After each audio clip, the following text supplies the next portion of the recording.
สวัสดีครับกลับมาพบกับ Channel ปอนรีวิวอีกครั้งหนึ่งนะครับวันนี้ผมก็จะนำเอาตัวนาฬิกาจากแบรนด์ที่เราอาจจะคุ้นตากันแล้วนะครับอย่าง Perry Ellis มารีวิวให้ดูกันอีกรุ่นหนึ่งนะครับคือก่อนหน้านี้เนี่ยผมเคยรีวิวเจ้าตัว Decagon ไปแล้วซึ่งก็มีหลายๆคนที่ไปเห็นเรือนอื่นๆของ Perry Ellis แล้วก็ inbox เข้ามาบอกว่าให้ผมลองรีวิวเรือนอื่นๆดูบ้างนะฮะสุดท้ายผมก็ลองไปเลือกดูตัวที่น่าสนใจเพิ่มเติมมานะครับซึ่งในวันนี้เนี่ยตัวที่ผมจะมาให้ดูก็คือตัวที่ชื่อรุ่นว่า Deep Diver ตัวนี้นะฮะซึ่งตัวเนี้ยก็เป็นไลน์อัพนาฬิกาดำน้ำตัวหนึ่งของ Perry Ellis ที่ค่อนข้างจะมีสเปคน่าสนใจเลยทีเดียวคือช่วงเนี้ยเขามีโปรโมชั่นเซลล์บ่อยนะครับราคาจับต้องได้สุดๆซื้อง่ายพอๆกับ Seiko 5เลยนะครับนาฬิกาของ Perry Ellis เนี่ยโดยส่วนมากเขาจะเป็นนาฬิการะบบควอตซ์ใส่ถ่านเอานะครับโดยที่ตัวเนี้ยก็เป็นนาฬิกาในตระกูลที่เอาไว้ดำน้ำลึกโดยเฉพาะเลยนะครับสังเกตได้จากการที่ข้างหน้าเนี่ยมันจะมีเขียนไว้เลยว่ากันน้ำได้200เมตรซึ่งถือว่าเป็นระดับที่ค่อนข้างจะสูงมากแล้วเปรียบเทียบกับพวก Rolex Submariner ราคาแบบ300,000หรือว่ารุ่น SKX ของ Seiko ที่แบบดำน้ำลึกได้200เมตรอะไรแบบนั้นได้เลยนะฮะคือโดยส่วนมากเลยเนี่ยนาฬิกาตระกูลแฟชั่นแบรนด์ประมาณแบบเนี้ยเขาจะไม่ค่อยทำนาฬิกาที่มันดำน้ำได้ประมาณ200เมตรกันนะฮะแต่ตัวนี้ก็ถือว่าสเปคสูงใช้ได้เลยทีเดียวหน้าปัดของเรือนนี้เป็นแบบสีเทานะฮะมีความซันเบิร์สเบาๆซึ่งรุ่นนี้มันมีให้เลือกหลายสีมากเลยนะครับโดยที่สีเทาเนี่ยก็เป็นสีที่ผมค่อนข้างจะชอบอยู่แล้วเพราะมันก็เข้ากับตัวสแตนเลสสีเงินด้านนอกดีมันดูแบบคลีนเรียบๆดีนะฮะขนาดของหน้าปัดอยู่ที่42มิลนะครับก็เป็นไซส์นาฬิกาดำน้ำมาตรฐานทั่วไปถือว่าไม่ได้ใหญ่อะไรมากเพราะว่านาฬิกาดำน้ำส่วนมากก็จะไซส์ประมาณนี้กันนะฮะจุดหนึ่งที่นาฬิกาเรือนนี้ยังทำได้ไม่ค่อยดีแล้วก็เห็นได้ชัดเลยนะครับก็คือเรื่องของความเนี้ยบของตัวมาร์กเกอร์ตัวลูมต่างๆเนี่ยฮะคือเราจะเห็นว่ามันมีตัวมาร์กเกอร์หลักชั่วโมงที่เป็นรูปทรงแบบเหมือนนาฬิกาดำน้ำทั่วไปใช่ไหมฮะและด้านในเนี่ยมันก็จะมีถมสีขาวไว้ซึ่งปกติมันก็เป็นตัวลูมที่เวลาเจอแสงอาทิตย์มันก็จะเก็บแสงแล้วก็เวลาเข้าที่มืดปั๊บมันก็จะเรืองแสงออกมาสว่างวาบเลยแต่ตัวนี้เนี่ยเท่าที่ผมลองดูนะฮะมันจะสว่างแค่ไอจุดด้านบนตรงนี้แล้วก็เข็มชั่วโมงกับเข็มนาทีตัวลูมหรือว่าพลายน้ำที่อยู่บนหลักชั่วโมงเนี่ยมันจะสว่างขึ้นมาแค่นิดเดียวเท่านั้นนะครับซึ่งผมก็ไม่รู้ว่ามันเป็นแบบนี้อยู่แล้วหรือว่ามันเป็นปัญหาอะไรบางอย่างของการเก็บรักษาที่ผ่านมานะครับดังนั้นเนี่ยผมก็สามารถพูดเลยว่ามันเป็นนาฬิกาที่อาจจะไม่เหมาะมากกับการที่เอาไปดำน้ำในที่มืดขอบเบเซลของเรือนนี้เป็นอีกจุดหนึ่งที่ค่อนข้างจ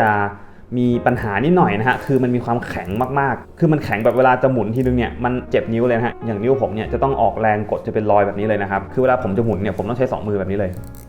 ช่วยกันซึ่งพอตัวลูมมันไม่ได้สว่างทั้งตัวเรือนเนี่ยเราก็ต้องพึ่งพาไอ้ลูมที่อยู่บนเม็ดตรงนี้ที่มันสว่างที่สุดตรงนี้แทนนะฮะแต่ก็อาจจะพอได้แหละเพราะว่านาฬิกาดำน้ำเนี่ยหลักๆเขาก็ใช้มาร์กเกอร์ตรงนี้เป็นตัวบ่งบอกนะครับว่าเราเริ่มจับเวลาตอนไหนแล้วก็เวลามันผ่านไปแค่ไหนแล้วยกตัวอย่างเช่นสมมติผมเริ่มดำน้ำละผมก็จะหมุนขอบเบเซลมาไว้ที่เข็มนาทีใช่ไหมฮะตัวเข็มนาทีเนี่ยกับตัวมาร์กเกอร์ด้านนอกบนขอบเบเซลเนี่ยมันก็จะเรืองแสงค่อนข้างจะมากกว่าชาวบ้านเราก็ดูตรงนี้เป็นหลักแต่พวกหลักชั่วโมงด้านนอกเนี่ยมันก็จะไม่ค่อยเห็นอะไรเท่าไหร่นะฮะอันนี้ก็เป็นข้อเสียอย่างหนึ่งที่ต้องรู้ไว้ก่อนตัวกระจกเนี่ยก็ไม่ได้เคลือบสารลดแสงสะท้อนมานะครับก็ถือว่าสะท้อนค่อนข้างจะเยอะอยู่เหมือนกันนะฮะเวลาเข้าที่ร่มคือด้วยความที่หน้าปัดมันเป็นสีเทาซันเบิร์สแล้วขอบเบเซลเนี่ยมันก็เป็นสีเงินเทาๆของสแตนเลสสตีลนะฮะทำให้เวลาเราดูผ่านๆเนี่ยมันจะให้ฟีลลิ่งคล้ายๆเหมือนพวก Rolex Yachtmaster นิดนึงคือมันจะมีความหรูหรามีความสปอร์ตผมว่ามันก็เป็นโทนแบบที่มันค่อนข้างจะลงตัวมากๆเลยแต่แน่นอนว่าแบรนด์พวกนี้เขาก็จะไม่ได้เน้นที่ความเนี้ยบของตัวนาฬิกานะฮะเพราะว่าราคามันก็ไม่ได้เป็นหลักหมื่นหลักแสนนะครับคืออย่างการแต้มสีลงไปบนขอบอะไรอย่างเงี้ยมันก็ยังมีความไม่เรียบร้อยอยู่บ้างที่พอสังเกตเห็นได้นะฮะแต่เรื่องวัสดุเรื่องการขัดเงาเนี่ยผมว่าค่อนข้างจะโอเคมากๆเลยถ้าเกิดเทียบกับราคาแล้วตัวขอบเบเซลเนี่ยผมว่าทำมาได้ดีพอสมควรเลยนะฮะขัดเงามาได้แบบคุณภาพดีมากเหลี่ยมมุมอะไรเงี้ยคมมากเลยการสกรีนพวกฟอนต์อะไรเงี้ยก็คมมากก็จะมีติดแค่ตัวลูมด้านในแหละที่ว่ามันไม่ค่อยสว่างแล้วก็สีมันอาจจะยังไม่ค่อยเรียบเท่าไหร่ตัวนี้เนี่ยเป็นสกรูดาวคราวด้วยนะครับเนื่องจากมันกันน้ำได้200เมตรนะฮะมันก็เลยต้องออกแบบคราวให้มันเป็นสกรูดาวแบบนี้เพื่อที่จะป้องกันน้ำเข้าได้ดียิ่งขึ้นนะฮะพอหมุนออกมาเสร็จปั๊บแล้วเนี่ยดึงมาทีหนึ่งก็เป็นการปรับวันซึ่งช่องวันที่เนี่ยถือว่าเล็กมากๆเลยนะฮะคือเล็กจนแทบไม่สังเกตเลยว่ามันมีช่องวันที่อยู่ถ้าเกิดเรามองจากระยะปกติซึ่งผมก็จะชอบช่องวันที่แบบนี้นะคือมันจะไม่ค่อยกวนตาดีมันทำให้ดูรู้สึกว่ามาร์กเกอร์ทั้งซ้ายและขวาเนี่ยมันดูสมมาตรกันดีอันนี้ก็แล้วแต่ความชอบส่วนบุคคลเลยเพราะว่าบางคนเนี่ยจะชอบแบบช่องวันที่ใหญ่ๆแล้วก็มีตัวขยายที่เป็นไซคลอปคล้ายๆโรเล็กซ์ด้วยซ้ำนะฮะดึงออกมาทีนึงก็เป็นการปรับเวลาประมาณนี้ไม่มีอะไรซับซ้อนรูปทรงของตัวเคสเนี่ยก็ถือว่าเป็นเคสที่คนข้อมือเล็กใส่ได้สบายเลยนะฮะเพราะว่ามันมีความลัดกับข้อมือมันมีความโค้งลงมาค่อนข้างจะเยอะมากเลยคือตัวลักเนี่ยจะยื่นออกมาจากเคสแค่นิดเดียวเท่านั้นนะฮะถึงแม้ว่าเคสเนี่ยมันจะเป็นไซส์42มิลก็จริงแต่ถ้าเกิดเราดูจากด้านบนนะฮะ เราแทบจะไม่เห็นตัวลักมันยื่นออกมาจากเคสเยอะเท่าไหร่เลยเพราะว่าเขาเนี่ยออกแบบลักมาค่อนข้างจะสั้นนะครับแล้วก็มีดีไซน์ที่ค่อนข้างจะชี้ลงมาด้านล่างเยอะพอสมควรทำให้มันกลายเป็นนาฬิกาไซส์42มิลที่ผมว่ามันใส่ง่ายมากๆเลยเรือนหนึ่งนะฮะเคสก็ขัดเงามารอบด้านเลยตัวเม็ดมะยมเนี่ยก็มีการแต้มสีดำมาให้ด้วยก็เป็นดีเทลอย่างหนึ่งที่ดูแปลกดีความบางของตัวเรือนนี้ 9.4 มิลซึ่งถือว่าเป็นนาฬิกาดำน้ำขนาด200เมตรเนี่ยที่ค่อนข้างจะบางมากเลยนะฮะดีไซน์มาได้ดีมากเลยที่สามารถคุมความบางได้ขนาดนี้กระจกก็เป็นกระจกเกรดธรรมดานะครับไม่ได้เป็นซัฟไฟร์นะฮะฝาหลังเนี่ยก็เป็นสไตล์เพลเลลิสนะครับทุกรุ่นก็จะคล้ายๆกันก็จะเป็นฝาหลังเรียบๆนะฮะแล้วก็มีการยิงเลเซอร์มาแล้วก็อย่างที่ผมเคยบอกไปเนี่ยไอตัวเลเซอร์ตรงเนี้ยที่มันเป็นสีเข้มๆเนี่ยฮะมันจะมีความสากมากๆเลยเวลารูปเนี่ยก็จะได้ยินเสียงแบบนี้เลยใส่บนข้อมือมันก็จะแบบหนืดๆหน่อยดูแบบเกาะข้อมือเรานะครับส่วนของสายเนี่ย Perley List เนี่ยเขาจะให้สายแบบนี้มานะฮะก็คือคอเนี่ยมันจะเป็นคอตัดตรงๆเรียบๆแบบนี้ไม่ได้เข้ากับตัวเรือนนะครับซึ่งแอบเสียดายนิดนึงเหมือนกันนะเพราะถ้าเกิดเขาให้สายที่ตัวคอเนี่ยมันโค้งเข้ากับตัวเรือนเนี่ยมันก็จะดูเป็นนาฬิกาสปอร์ตนาฬิกาดำน้ำที่แบบจริงจังมากขึ้นนะครับสายเนี่ยก็ถือว่าเป็นสายที่ทำออกมาได้ค่อนข้างจะดีมากเลยนะครับคือเรามองแล้วปั๊บเนี่ยจะรู้สึกได้เลยว่ามันเป็นสายที่แข็งแรงนะฮะคือสายตัวนี้มันก็ยังเป็นสายที่มันไม่ได้เป็นเหล็กก้อนซะทีเดียวเหมือนพวกโรเล็กซ์นะครับก็คือมันยังมีรอยพับการขึ้นรูปบางจุดเนี่ยซ่อนไว้แต่ว่าสายมันซ่อนได้เนียนมากๆนะฮะแทบจะดูไม่ออกเลยนะฮะว่ามันเป็นเหล็กพับขึ้นรูปมาเพื่อเป็นข้อสายตันๆแบบนี้ตัวสายเนี่ยก็ถือว่ามีน้ำหนักที่ดีพอสมควรเลยนะฮะตัวบัคเกิลเนี่ยก็เป็นอีกหนึ่งข้อดีของทาง Perley Ellis เป็นบัคเกิลแบบ2ชั้นแบบนี้ก็คือ snap ลงไปแล้วก็ snap ปิดได้อีกทีนึงทำให้เวลาการใช้งานจริงเนี่ยแน่นหนามากๆนะฮะเดี๋ยวลองขึ้นข้อมือให้ดูกันเลยนะครับข้อมือ 5.5 นิ้วของผมนะครับใส่นาฬิกา Perley Ellis ไซส์42มิลตัดสายออกไปเรียบร้อยก็ออกมาประมาณแบบนี้อย่างที่บอกเลยนะฮะคือเราจะไม่ได้รู้สึกว่ามันเป็นนาฬิกาไซส์42มิลที่มันใหญ่โอเวอร์ไซส์เต็มข้อไม้ข้อมือนะฮะคือถ้าเรามองจากมุมนี้ปกติแล้วเนี่ย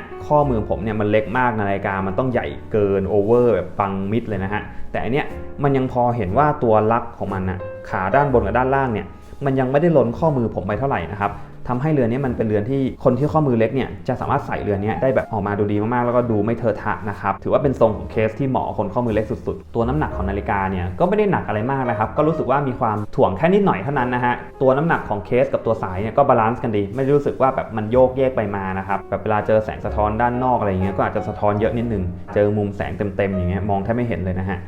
แต่พอหันเข้ามาปั๊บเนี่ยก็ถือว่าเป็นมุมที่คุมโทนดีสีไม่โดดเด่นอะไรออกมามากแล้วก็แน่นอนนะครับว่า Perley Ellis เนี่ยมันเป็นนาฬิกาที่ทำไมก็ไม่รู้เหมือนกันนะเวลาเปลี่ยนสายแล้วมันจะดูดีมากๆเลยนะฮะคืออย่างเรือนนี้มันจะมีรุ่นที่มันมีสายยางด้วยนะครับซึ่งสวยมากๆเลยแต่ว่าตัวที่มันเป็นสายยางเนี่ยรุ่นที่อยากได้เนี่ยผมซื้อไม่ทันนะฮะก็เลยเอารุ่นนี้มาแล้วก็เดี๋ยวไม่เป็นไรผมมีสายยางเยอะอยู่แล้วเดี๋ยวจะมาเปลี่ยนให้ดูถอดสายก็ง่ายๆแบบนี้เลยนะฮะมี Quick Release มาให้ง่ายมากเดี๋ยวเราเริ่มจากสายยางที่เราเคยมาเปลี่ยนกับตัวเด็กคาร์กอนกันก่อนก็เป็นสายหน้าตาแบบนี้นะฮะจาก Lazada นะครับเดี๋ยวแปะลิงก์ให้แล้วกันนะครับเผื่อใครจะไปซื้อก็ลองดูได้พอใส่สายยางแล้วออกมาเป็นประมาณแบบนี้นะครับพอเปลี่ยนสายปั๊บเนี่ยเหมือนได้นาฬิกาเรือนใหม่เลยเพราะว่า Perley Ellis เนี่ยเขาเป็นนาฬิกาที่เปลี่ยนสายสนุกมากนะครับออกมาดูดีแทบจะทุกสายเลยใครที่มีสายเยอะๆเนี่ยลองไปหาเปลี่ยนดูได้นะครับลักไซส์ของเขาเนี่ย22มิลนะฮะก็เท่ากับตัวเด็กคาร์กอนแหละใครที่ซื้อเด็กคาร์กอนมาแล้วก็รุ่นนี้มาเนี่ยผมว่าสลับสายกันมันเลยเดี๋ยวขึ้นข้อมือให้ดูนะครับสำหรับสายยางตัวนี้พอขึ้นข้อมือเสร็จแล้วเป็นแบบนี้สำหรับตัวผมนะฮะผมจะรู้สึกว่าใส่แบบนี้ดูมีราคาดูสปอร์ตดูดีขึ้นมากๆเลยนะครับคือเมื่อกี้มันก็ดูโมโนโทนไปแหละเพราะว่าผมก็เลือกมาให้เป็นแบบนั้นด้วยนะฮะพอสายมันมีสีดำแล้วเนี่ยแล้วก็ตัวเรือนเนี่ยก็ออกเงินสแตนเลสสะท้อนแสงวิบวับตัวหน้าปัดก็เป็นเทาที่เวลาบางมุมมันเข้มๆเนี่ยมันก็จะเข้ากับตัวสายมากๆอย่างเงี้ยพอมันเจอมุมที่มันมืดๆหน่อยเนี่ยมันก็จะสีเดียวกับตัวสายเลยผมว่าสวยมากแนะนำเลยนะครับเดี๋ยวลองเปลี่ยนสายแบบอื่นให้ดูนะครั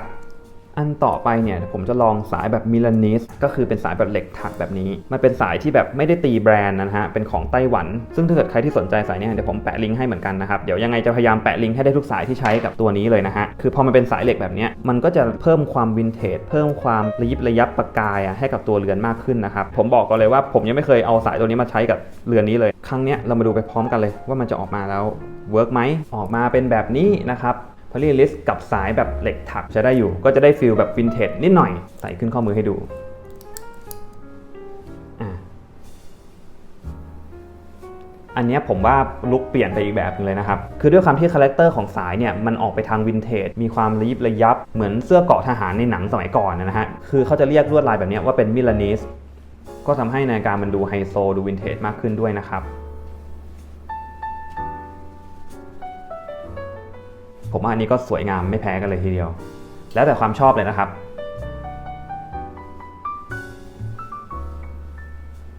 ดี๋ยวใส่แบบนาโต้ให้ดูด้วยอีกเส้นหนึ่งคือด้วยความที่นาฬิกาเรือนนี้มันเปลี่ยนสายสนุกใครที่มีสายเยอะๆนะฮะน่าจะเพลิดเพลินกับการเปลี่ยนสาย